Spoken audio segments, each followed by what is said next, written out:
Okay, so Sam Adams has now filled out his main application or survey form, and that has resulted in him being able to see, these best fit jobs and that have come up for him.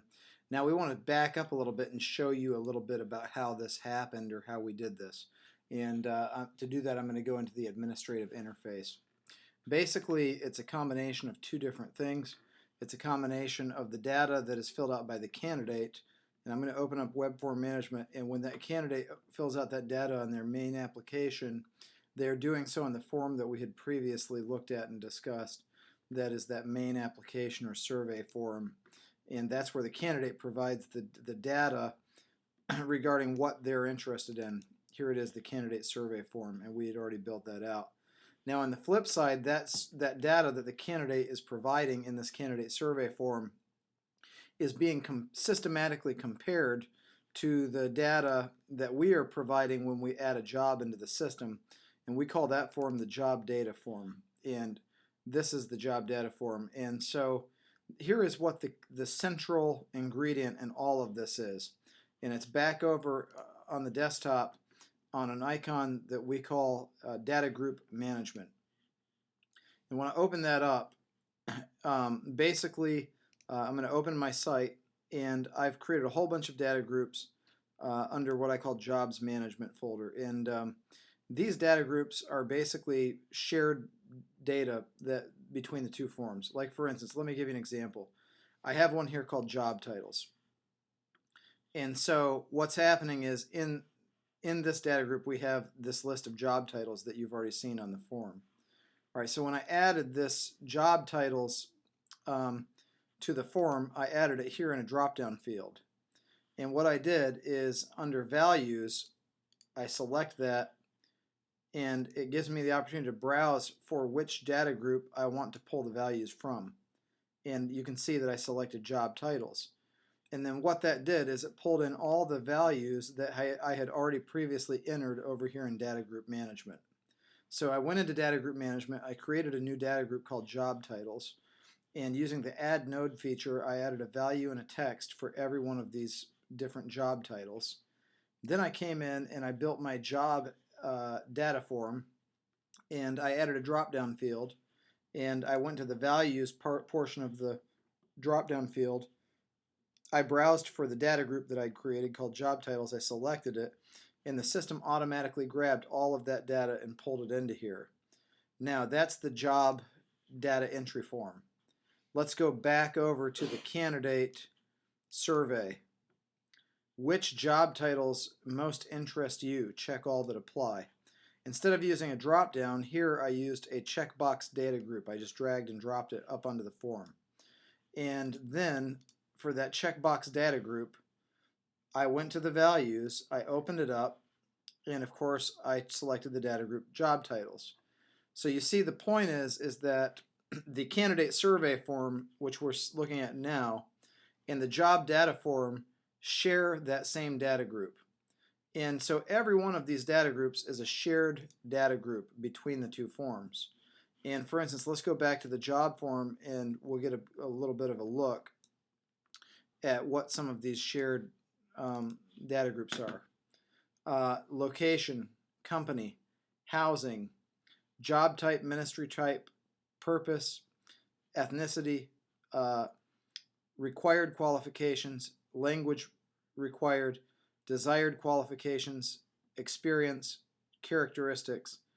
Those are the different data groups we pre-built. Now you can see all of them here. Characteristics, housing, job experience, titles, type, languages, ministry type, purpose, qualifications, etc.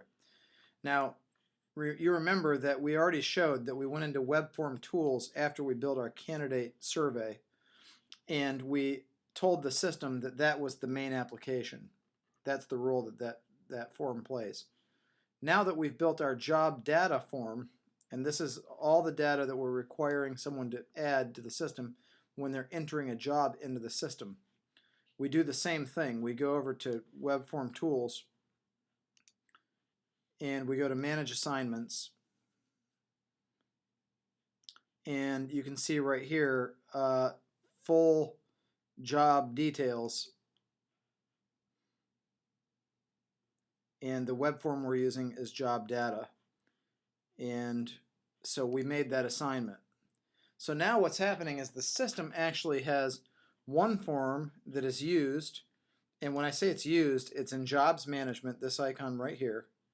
When I press add new, I am literally using the form that we created in Web Form Builder to add a new job into the system. Do you see that? And here are all those data groups: service type, ministry type, languages, etc. So I'm going to add a job into the system using this web form. And then the candidate on the other side is going to fill out their main application using the other web form. And those two web forms share all of those same data groups. Now here is the common denominator, because remember what I'm trying to explain here is how we got to the point that the candidate, by filling out their main application, can have a best match of different jobs that match them the best. In order to do that, we have to go to another part of the system, and it's an icon on the desktop called Matching System. I open that up, and what it allows me to do is it allows me to build a match between two web forms. And you can see I've already done it. It's called Best Fit Jobs, and I'm going to open that up, and I'm going to edit the rules. And this is kind of neat. Here's what it does. Over on this side, this is the job form. And over on this side, this is the candidate form. And or it might be vice versa. This is the candidate form, this is the job form. But it gives me a color code. For instance, it shows me this field by that color matches that field. In order to create a match, I just drag and drop one field onto the other. Now I've matched this field to that field, and I set the importance of the match. It can either be there's no importance at all, in other words it doesn't need to match, low, medium, high, or mandatory. The matching system is going to use an algorithm that is going to weight the importance of every match, and at the end of the algorithm it's going to determine what the best match is. So that's how that works. And so you can see I have created 1, 2, 3, 4, 5, 6, 7, 8 matches between these two web forms. I'm matching on job title, location, and this little icon here shows H is a high priority match. M would be a medium, L would be a low, and so forth. Mandatory means that it has to match, or else the job literally won't even show up. Okay? And so you can see that that's how I've created my matching rules. Once I've created these matching rules, the best fit widget on the profile page is already designed to grab those matching rules and to use them. We also build matching rules for the job search forms, and we'll get into that in a later video. So to kind of go back and talk about what we covered the fact that the candidate fills out their main application. They get the best fit jobs here in the best fit jobs widget. The way that happened was by you creating two different forms, a job data form and a candidate main application form. You go over into web form tools and you assign the main application form, and then you also assign the full job details form. And so you assign those two forms you made to their specific functions.